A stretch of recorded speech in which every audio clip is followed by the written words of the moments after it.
advance Merry Christmas and Happy New Year po sa ating lahat. Mag-iingat po tayo palagi. Huwag kalimutan magpasalamat sa Kanya. Yo guys, what's up once again? Palaboy OFW here. So for today's vlog mga idol is pag-uusapan natin yung pinaka most hated athlete of the year 2024 base sa mga marites dito sa Facebook. Walang iba kundi si Carlos Yulo mga idol. So paano natin nasasabi? So every time kasi na may post, ito disclaimer lang para lang sa aking opinion to mga lodi pati sa mga marites dyan sa Facebook, no? Base lang to sa mga komentaryo at saka kada post ni Carlos Yulo is maraming hater sa comment section. Mas maraming hater sa comments kumpara sa mga pumupuri sa kanya mga lodi. Dahil sa ginawa niya sa kanyang magulang, lalo na sa kanyang nanay. At until now, na hindi pa rin siya nakikipag-ayos sa kanyang magulang. So, para sa akin, isa siya sa pinaka most hated athlete of the year sa Pilipinas. Walang iba kundi si Kaloy.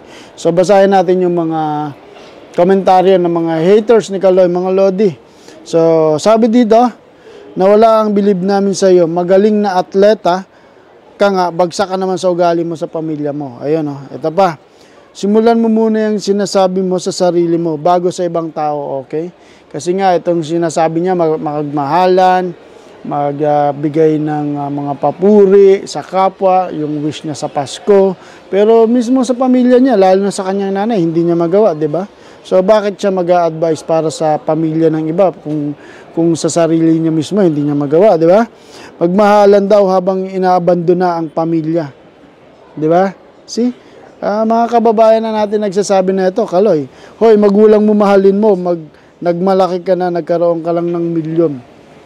Bawas-bawasan mo yung pride mo, Kaloy, matatapos na 2024. Ito pa, pasalamatan mo muna magulang mo, kundi dahil sa kanila wala kang ngayon. Sila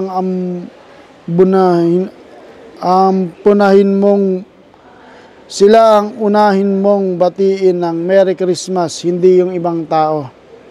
So ayun yung mga komentaryo ng mga kababayan natin sa Pilipinas. So bakit ka nga magbibigay ng advice yung mismong sa sarili mo at sa pamilya mo is hindi mo kaya makipag-reconcile, di ba? So unahin mo muna yung sarili mo, then saka ka magbigay payo ng pagmamahalan kung naayos mo na yung sayo.